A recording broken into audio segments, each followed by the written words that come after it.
इस वक्त अदालत के अंदर एक बहुत अहम मामला चल रहा है सुप्रीम कोर्ट ऑफ पाकिस्तान के अंदर मखसूस नशिस्तों के हवाले से। उसमें जजेस की जो राय है वो भी इंडिकेट कर रही है कि फैसला किस तरफ जा रहा है, लेकिन ऑब्वियसली रिमार्क्स की बेस पे हतमी फैसला तो हम नहीं कर सकते।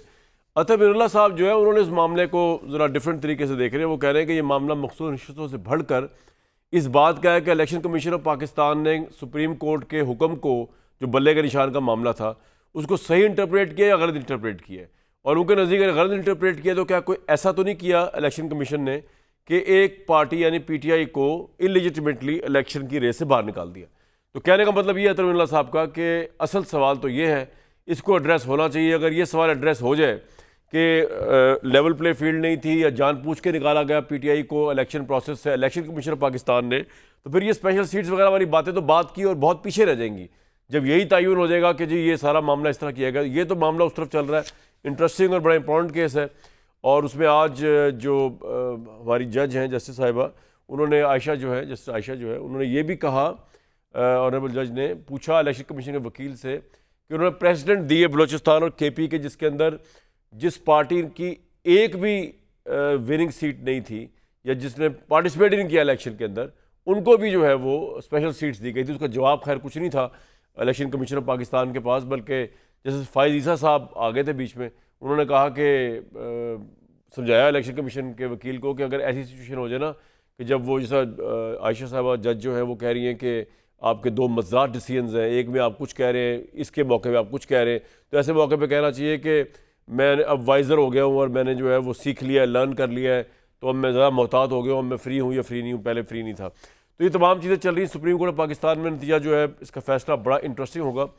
दूसरी तरफ पाकिस्तान तहरीक इंसाफ जो है उसने दो पार्टियों को अपने साथ मिला लिया है कि जो मुतालबा कर रही है कि इलेक्शन दोबारा हो, ANP और JUIF। अब प्रॉब्लम ये है कि JUIF के तो अपने खैर इंटरेस्ट हैं, JUIF पे कौन कितना ट्रस्ट कर सकता है अपने इंटरेस्ट लेकर, उनके अपने इंटरेस्ट है। जैसे आज JUIF के वकील ने जो है वो यकसर मुख्तलिफ मौक़िफ़ लिया है जो वो टॉक शोज़ में या प्रेस टॉक्स के अंदर दे रहे थे मखसूस नशिस्तों के ऊपर। आज मुस्कुराते हुए हंसते हुए उन्होंने कहा कि वो इलेक्शन कमीशन के मौक़िफ़ को सही समझते, JUIF ने कहा।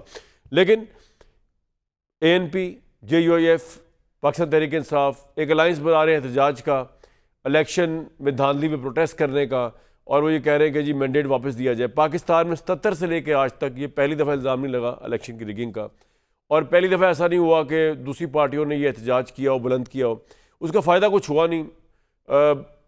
उसी तरह बिजनेस ऑफ द डे चलता रहा। इलेक्शन ट्रिब्यूनल्स हैं, वहाँ पर जाएँ, आप साबित करें। कासिम सूरी साहब डिप्टी स्पीकर थे इमरान खान साहब के, उनका आज तक साबित नहीं हो पा रहा। उनको स्पीकरशिप से उतरे हुए, MNA से ख़त्म हुए हुए भी कई साल गुजर चुके। हमारे भाई वाटा साहब, उनका केस कई साल चलता रहा। तो ये तमाम मामले चलते रहते हैं, लेकिन चल तो रहे हैं। किस हद तक तहरीक इंसाफ जो है वो मोटिवेट कर पाएगी, जबकि उनकी अपनी पार्टी के अंदर इतना इंतशार नज़र आ रहा है। उनकी आधी पार्टी जो है जो वापस आना चाह रही है उसके लिए ब्लॉकेट लगा दिया गया, वापस आ नहीं सकते, छोड़ के गए थे बुरे वक्त में।